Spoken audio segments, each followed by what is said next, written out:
I think it depends upon what you call the industry. I mean, I think we're a larger logistics opportunity. If you look at it from there, you can tie that back to my military career when we started about as a paratrooper, you're getting people, you're getting bodies from one country to another. Or if you look at it from when I was with the CDC or in support of the CDC in counter bioterrorism. And then ultimately, my last engagement with law enforcement, obviously you're responsible for securing transportation highway, and now within this. So you could really tie it back to my post-college career, I guess, from 1998 through today. So I've been very fortunate to travel to several locations, but I think that when my wife and I went to Mexico and on our trip to Cozumel, had a great opportunity to be able to do some diving while we were out there, and I think it was one wonderful opportunities. I was also very fortunate to be able to travel to Australia for New Year's 2000, which again, great opportunity, great different time in my life, but yeah, I think that they were great experience.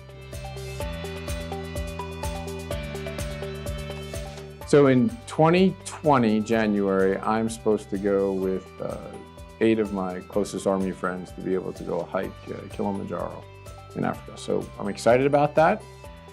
It's kind of a bucket list thing to be able to go and do. So if it comes to fruition, it'll be pretty cool.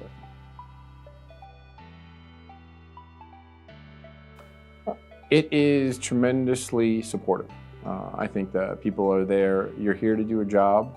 But you recognize that you spend a lot of time at the office, and I think that people are here, they understand that, they treat each other with respect, they also understand they have a mission, and they want to be great at that mission, and I think that they look at each other and be able to go ahead and look to the left and right and really want to support one another. You know, I think the old adage is you're as strong as your weakest link, and no one wants to be that link, and so everyone really strives to do their best.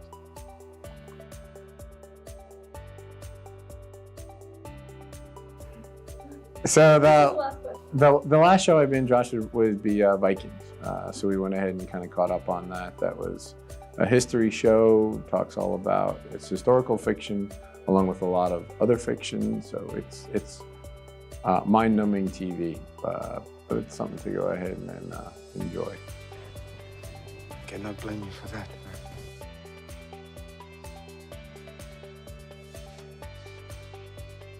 Our products are made in the U.S. We are a U.S.-based company. And it's really something that I don't think we give enough credence to.